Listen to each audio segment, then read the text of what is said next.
Hi again, Andrew Curry here, Tai Chi teacher. Second video at Bloom Yoga Studio. It's a nice little chilly morning in the North Seattle area, and I'm here to talk to you today about the fifth principle that we'll be going over in this series. As you recall, the first three principles are primarily associated with the body mechanics of Tai Chi, and the last two are primarily aesthetics, that being dangling the spine like a string of pearls, and also beautiful ladies' hands. Now, you have to imagine at this point what these principles do and what they bring to your practice. So the first three are associated with, just the fundamentals of how you move around physically, and the second two kind of want to state a little bit about what Tai Chi should feel like when the audience is watching you. When we say beautiful ladies' hands, try to imagine or evoke in your own body the idea of like the statues of Kuan Yin or any of the other beautiful statuettes that you get from the Asian culture. The first thing that comes to mind for me is like when I first saw this figure in a statue. You notice the lines are all nicely curved, nothing is too hard or rigid or looks too angular. So we might say that beautiful ladies' hands, while primarily is associated with the back of the wrist, because you get this kind of action rather than this kind of action, or even a fist maybe, you want a nice soft joint between your forearm and your hand. That would be specifically what we'd call beautiful ladies' hands. But more, how that tells through your entire body is that no angle is particularly harsh. That's what we're trying to avoid. If you look in nature, and nature is everything to Taoism and to a Tai Chi practitioner, if you look at nature, you notice that hard angles also are weak angles. And also you'll notice that mammals particularly, or animals, don't have a tendency to stand straight on their joints or to have them too bent. They're just bent enough for the application that they're experiencing. That's exactly what beautiful ladies' hands means to me. Another way that I like to think about it, especially when I'm doing practices, let's see, well, this flower will help me out here. So this flower has an intrinsic beauty. Is it perfect? Is it not perfect?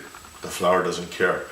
It simply is blooming. It's reaching the pinnacle of its experience before it releases and goes back into being compost.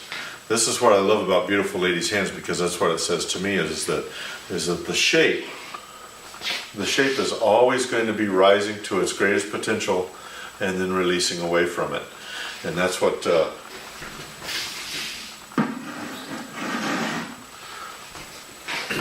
that's what the flower represents.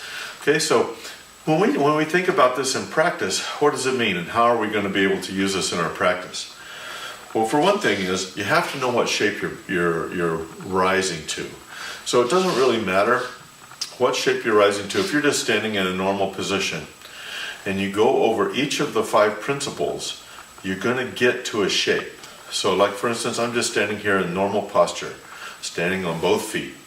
Okay, so first thing I say is relax the breath. So dangle the spine. These are two of the same thing. Relax into the belly. Okay, now I'm standing on one leg. Now, which shape am I going to rise to? Well, I can start by turning the hip just slightly. Okay, I know which leg I'm standing on. That's separating yin from yang. And I'm turning at the waist. So I can just let my body slowly start to rise. Now I start to think, which shape do I want to play? What shape do I want to play? Well, it doesn't really matter which shape you want to play. Let's say I want to play raise the arms or play guitar. Okay? So now, here we go. I'm going to get this action going. My spine is dangling. My breath is relaxed in my belly. And then I'm simply going to turn to the left and raise this shape. That's all there is to it. Okay, but you have to know what shape you're going to play with. So now, if I go back to this same opportunity, I'm still standing in my right leg, and I'm just turning at the waist gently. Now I'm going to say, separate the hands, or stork stands on one leg and separates the wings. Okay, and again, I'm going to turn to the left, and then there it is. Now, along the way, what I'm really focused on isn't any one specific principle, but it starts kind of like a chain of events where I release or relax into my belly, get the breath going there. Okay, now that determines, or I can determine in my mind, which leg I'm going to stand on. Okay, that develops the single root idea, or it's also called separating yin from yang.